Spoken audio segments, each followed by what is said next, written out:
Hello दोस्तों, नमस्ते, जय माता दी। मैं अपने चैनल सोना मोदी लोकगीत नेहा लोकगीत दोनों पे आप लोग का स्वागत करती हूँ। एक छोटा सा बहुत ही प्यारा कहारवा चुटकुला नाच गीत लेके आई हूँ। आप लोग सुनिएगा, फुल वॉच करिएगा, कमेंट बॉक्स में ज़रूर बताइएगा कि हमारा गीत कैसा लगा। तो चलिए मैं सुनाती हूँ, आप लोग सुनिए और जैसा भी लगे कमेंट बॉक्स में ज़रूर बताइएगा।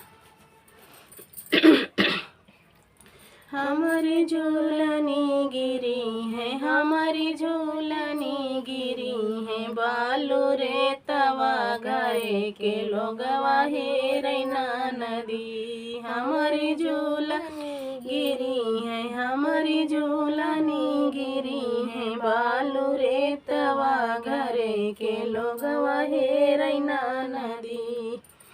सासु मोर हे रैन ससुर हे रमावै, सासु मोरी हे रैन ससुर हे रमावै, मोर पतर कबाल माँ, मोर पतर कबाल माँ, हमके घरवा से निकारै, मोर पतर कबाल माँ, हमके घरवा से निकारै, मोर पतर कबाल माँ। हमारी झूलनी गिरी है, हमारी झूलनी गिरी है, बालू रे तवा घरे के लोगवा हे रैना नदी। हमारी झूलनी गिरी है, हमारी झूलनी गिरी है, बालू रे तवा घरे के लोगवा हे रैना नदी।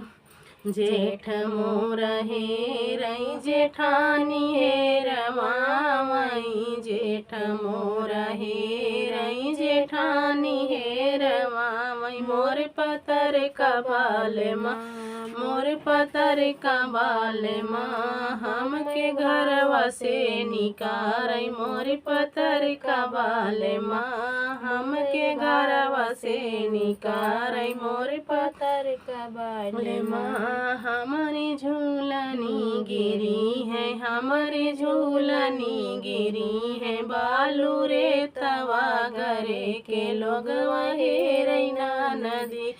हमारी झूलनी गिरी है, हमारी झूलनी गिरी है, बालू रे तवा घरे के लोगवा हे रैना नदी।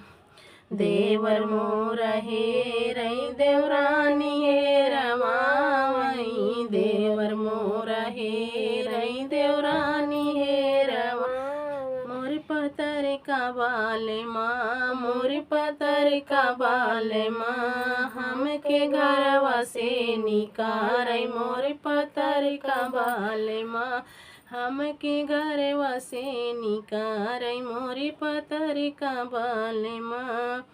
हमारी झूलनी गिरी है, हमारी झूलनी गिरी है, बालू रे तवा घरे के लोगवा हे रैना नदी।